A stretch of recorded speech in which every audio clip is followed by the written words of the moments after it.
of 15 knows that love can be complicated. Maybe some of you who are 15 or younger also know that love can be complicated. Love makes us say things, do things that embarrass us afterward. If I were to make you do a show of hands, which I will not do, and if I were to ask the question, who here has done something embarrassing while under the influence of love? The answer would probably be that basically everyone would raise their hands. When I was 15, love convinced me that Avril Lavigne was the perfect woman.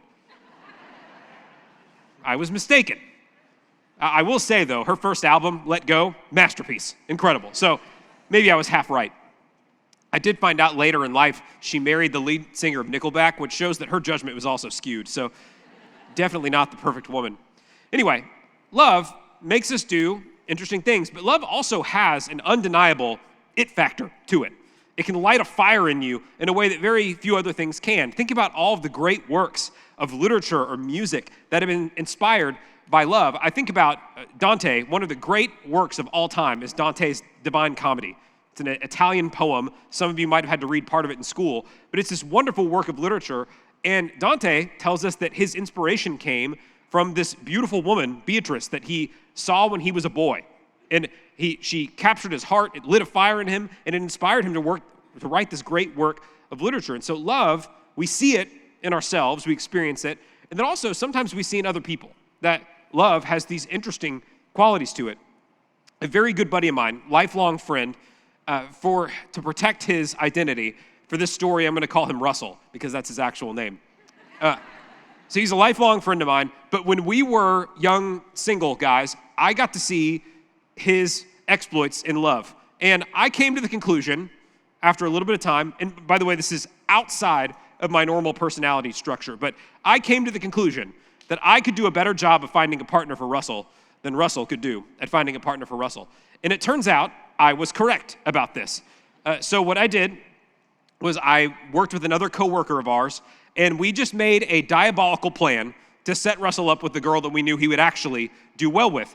And her name is Liz, by the way, just a wonderful person, and they are married now. They have children. But the way this worked was our plan was that we were going to go on a trip for the church, and we were going to work for it, and we were going on the early trip to go there. And so our strategy was that we just coincidentally set it up so that Russell and Liz rode in the same car to go on this retreat. And wouldn't you know it, sparks flew that weekend. It all started right there. And what I like to think, I'd like to think that during that weekend at some point, Russell was thinking to himself, isn't it just so wonderful and serendipitous that I met this girl and that we have so much in common and that we're a great match? Man, how wonderful is that? All the while not knowing that it was not serendipity. It was serendip-a-me. I made the thing happen. But sometimes love just feels like it's easy. Feels like it just falls into place, even though there might be stuff going on behind the scenes. But even though sometimes love might feel that way, if you listen to the way that people have talked about experiencing love, it might give you the picture that love is a little bit more complicated than just something that's easy all the time. Let me give you some examples of this. When I was a child, I heard in a commercial a song. So it was in a Gatorade commercial when I was a child. This song in the background had these lyrics: love hurts, love scars, love wounds and marks any heart. It takes a lot of pain. Love hurts. I remember watching this as a kid. They have pictures of Michael Jordan drinking Gatorade, and it's saying love hurts. And I was like, that doesn't make sense. That's not what I understand love to mean. Love hurts. In the 80s, Pat Benatar was a singer. She said that love is a battlefield. Jordan Sparks, another singer in the 2010s, had the same thought. Love is a battlefield. One of my favorite of these, there was an artist in the 80s. For those of you who are young, you have no idea what I'm talking about. There was an artist named Meatloaf, and I have a picture of him here. That is a face that only a mother could love. She was blind in one eye, and the other one was kind of impeded also. Anyway, he had a song where he said, I would do anything for love, but I won't do that. That doesn't make any sense either. The impression that I got from all these songs is that love is just kind of complicated. It's hard to know what it is. I think this is most succinctly asked by another musician philosopher from 1993. His name is Hathaway, and he asked the question about love this way. That song was made even more famous by a Saturday Night Live skit, so from the bobbing heads, I know who have seen that. What is love? The question that we're going to meditate on today is that exact question. We all want love in our life. We all need love in our life. But what exactly is it?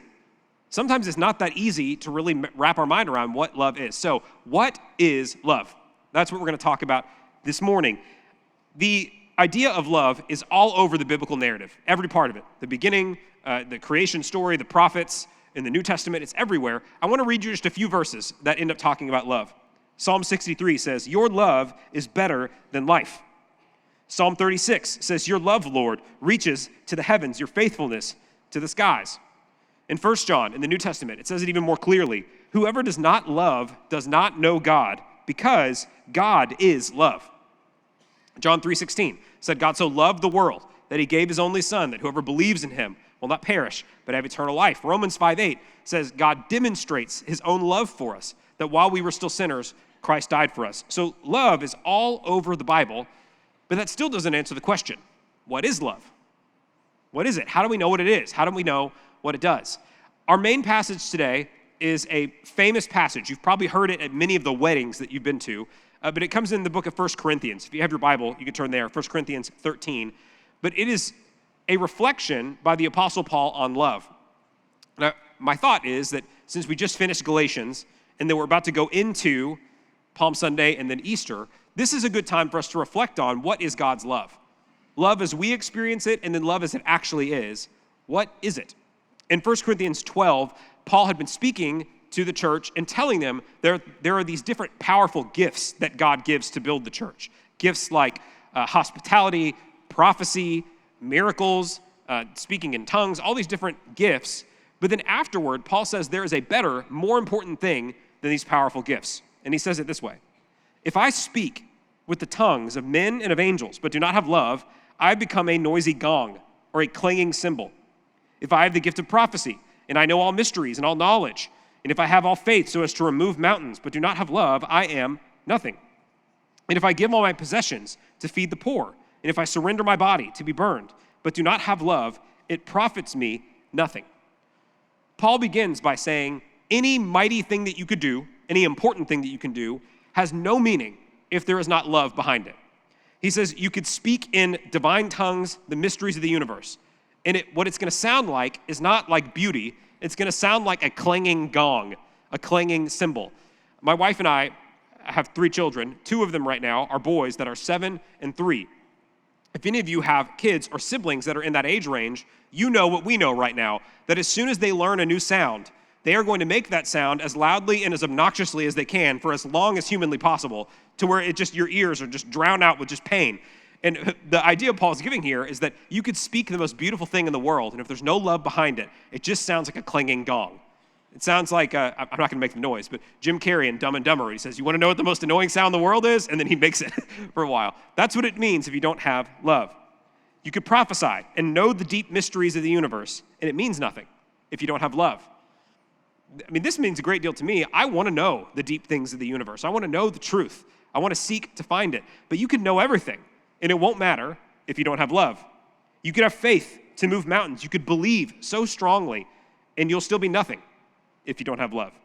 You could reject materialism, give up your life for the sake of the Lord or for the sake of others, and it still will profit nothing if you don't have love. To summarize it, I think I would say it this way: the greatest things we can accomplish mean nothing if love isn't present in it. And I think you've probably seen this before. You've probably seen people accomplish great things with their life, make a lot of money, have success, but then you look at their life and it still looks like a disaster because there's no love in it. Their family's gone. People don't like them. Their relationships are broken. All these things mean nothing if we don't have love. But you might still notice that we have still not answered the question, what is love? We know we need it. We know we want it. We know that life is meaningless without it. But what is it?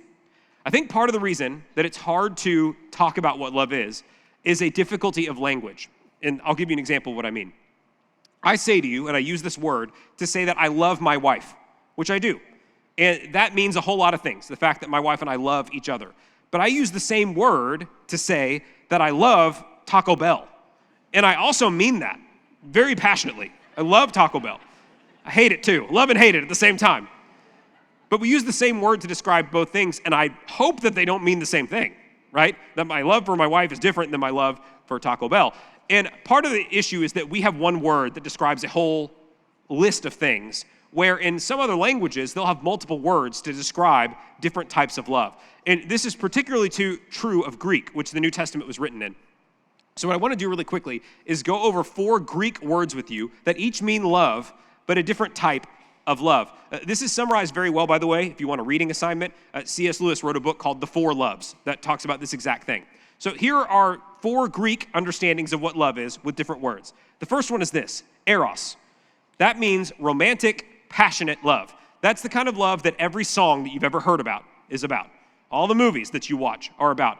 Eros talks about love that is it is passionate in nature, it's fiery, and it's also possessive in nature. The reason for that is that eros is largely leaning on a feeling.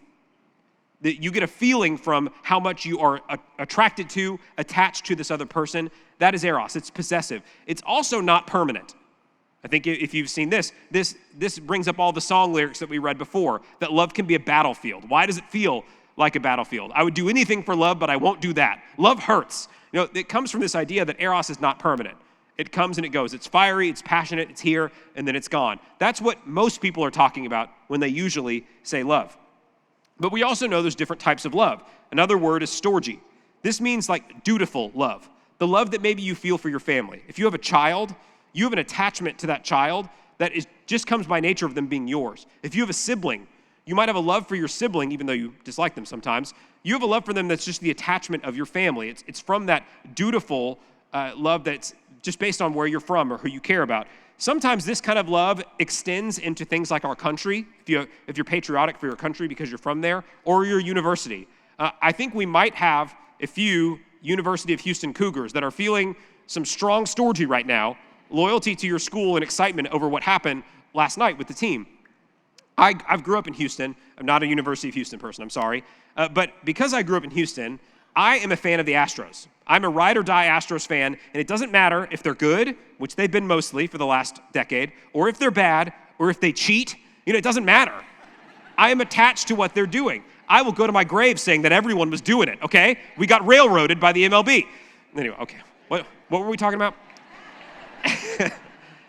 No, I'm attached to that team because it's almost like a familial connection to it, and that's what storge is. It's that love that's loyalty to, it's almost like a love that you don't choose. You're born into it. The next kind of love is philia, and this is a love of friendship, reciprocal love that goes both ways.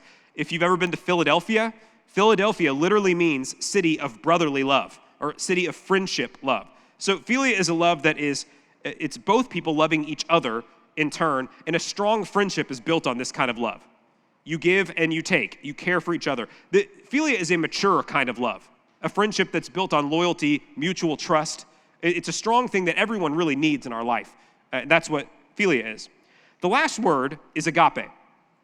Agape did not have as strong of a meaning as the other 3 loves until Christians adopted it.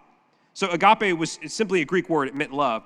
But Christians started to use this word to describe a specific type of love. Love that is displayed by who God is. Love that comes from God's nature. So if we were going to describe it, we would say that agape means self-giving love. So you would say where eros is a possessive love, you're getting a feeling from it. Agape is self-giving. Where philia is reciprocal in nature, that it requires both parties to love each other, agape gives of itself no matter what the other person does. In some ways, agape is concerned for the other more than for yourself. It's not dispassionate. It does care for the other person, but it's love that is self-sacrificial in nature. That's the way that Christians talk about it. But really what we're saying here is that agape is love that is like the love of God lived out in our lives. So if I was going to answer the question that we asked at the beginning from Hadaway, what is love? Baby, don't hurt me. The answer would be this. Love is God's nature in action. Love is taking the character of God and living it out in our lives. The reason for this is that God's nature, in himself, he experiences perfect love. I don't want to dive too deeply into this. It could hurt our brains. But what we say here is that God, in himself, experiences perfect love. God, Father, Son, Holy Spirit, experience perfect relationship and love in God's self without needing to create anything else to experience love. God didn't create humans because he was lonely and needed to experience love from other people. He experiences that in himself. It is his nature. And so, if we are to love the way that God loves, that's what love really looks like. We are taking God's nature and embodying it in our lives. Paul continues and he gives descriptions of what this love looks like. He says, love is patient.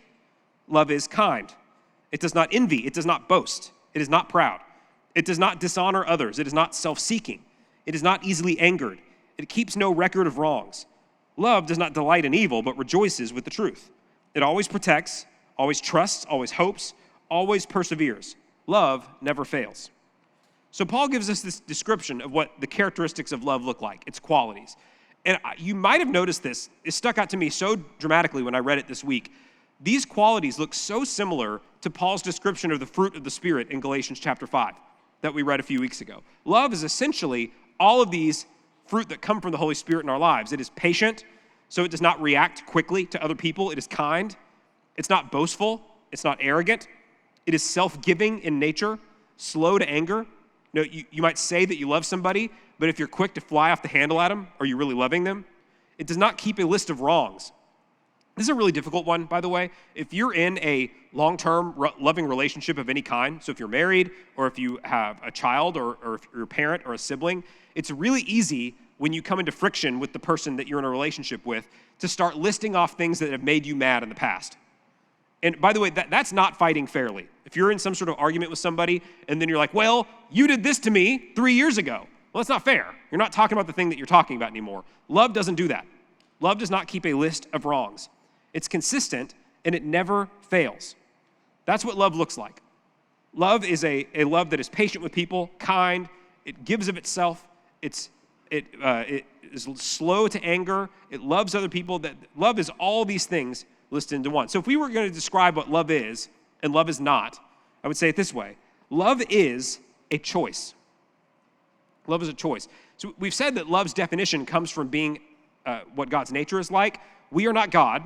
We are made in God's image. But ultimately, to love someone means to choose to do it, to act on a choice. That's what love actually is. And so what that also means, by definition, is that love is not a feeling. Now, I have to give some clarity here. It's not that love doesn't involve feelings, because it clearly does. But love is more than a feeling. I was tempted to use the Boston song, More Than a Feeling, here, but I've done enough songs for this morning. Love is a choice. It's an action. It is more than a feeling. There are feelings involved in it, but love means loving a person whether you feel like it or not. That's what real love is. Real love is not feeling strongly about a person. It is choosing to love somebody. Love is also not short-sighted. It's not, that goes along with being patient, being slow to anger. Love does not react in the moment. It is a long-term thing. Love is self-giving in nature, and it is not self-interested. So to give some clarity here, if there's one thing that we can remember from today, love means living out God's nature with our lives, and love is not simply a feeling. This actually should be good news to you. This should be good news to you. To be a loving person does not mean to walk around and see rainbows and butterflies everywhere you go. That should be encouraging because you don't see rainbows and butterflies everywhere you go. Sometimes life is hard. To love someone means to choose to do it, whether you feel it or not. Here's the way I would describe it. Love means God's nature lived out and embodied in our lives. God has given you the body that you have now. He's given you the life that you have. You and I have an opportunity to live out God's nature with the way that we treat other people around us. And it's not always romantic or eros in that way, that it's always passionate or great. It's that you are choosing to be like the Lord in the way that you treat other people. I came across a story a couple of years ago. There's a guy named Arnold Vandenberg. He's an investment manager, but the thing that's interesting about his story is that he is Jewish and he grew up in Germany during World War II. So his family was obviously in danger of being rounded up by the Nazis and taken to a concentration camp. So when the time came that the Nazis were rounding people up, his family did two things. One, they decided to send him secretly on a train to go to an orphanage in another country to protect him, and then his parents went into hiding. These were the two things that happened. And as an adult, he looks back on this, and he had a lot of difficulty because of an experience that happened here. They needed to send him on this train, but they couldn't do it themselves. They would have been caught by the Nazis immediately. They would have seen their paperwork and been taken away. And so a family that was close to them, a local minister, a pastor, sent his 13-year-old daughter to take this little boy, Arnold, onto this train to the orphanage. And basically what this dad did, the girl risked her life, and the dad allowed the girl to risk her life for this little boy. They got on the train, and fortunately, someone else distracted the guard so that they did not notice that this little boy was Jewish. He did get to the orphanage, and he got there safely. But a few days went by, and his parents, who were in hiding, had not heard from them. And so his mom said, we need to go out to the store and get to a phone to call them, because I need to know that he got there. And her husband said, if we go out there, we could get caught. We could get taken away. And later on, the dad said to his son, if you ever tried to argue with your mother, it doesn't work. And some of you are like, yes, that's true, in our family too. So the mom got her way. They went out to make the phone call to find out where Arnold was. And what happened was that a family that owned a shop next to them, a family that they had known for years, saw them going to the phone, knew that they were Jewish, and turned them into the Nazis so that they could get extra food rations for themselves. So Arnold, as he grew up, had this issue where his parents got sent to a concentration camp because of an act of cruelty from people that they knew. And he was saved by a girl, a 13-year-old girl and her dad, who risked their lives to protect him for no reason. They didn't really know him. And so he was trying to figure out, how is it possible that one group could behave so cruelly for no reason, and then one group could behave so selflessly? And the answer was that the family that saved him, they were devout Christians. And at one point, he was having an issue with this, like he was having almost a mental break thinking about it. And a counselor said this to him: if your principles are more important to you than your life, then you will sacrifice your life. But if your life is more important to you than your principles, then you will sacrifice your principles. That's the answer to the question of why one group behaved cruelly and one group behaved almost recklessly, selflessly. Because for one group, their life was more important to them than their principles, so they put their principles in the shredder, and they turned in his parents. The other group, they had a principle that was more important to them than their life, so they risked themselves. And what was that principle? It was love. It was God's love that they cared about so much that they were willing to sacrifice their life, or at least put it on the line for this little boy. And I think this goes to what we're talking about when we say, what is love? Love is the principle of God's nature that, if we understand it, becomes so important to us that we will live it out whether we feel like it or whether we don't, whether it's easy or whether it's difficult, whether we're dealing with a person who loves us back or a person who doesn't love us back. Love is a principle. It is God's nature, and living it out means doing it no matter what. It's a choice. It's an action. Paul continues, love never fails, but if there are gifts of prophecy, they will be done away. If there are tongues, they will cease. If there is knowledge, it will be done away.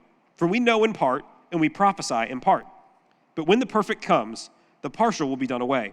When I was a child, I used to speak like a child, think like a child, reason like a child. When I became a man, I did away with childish things.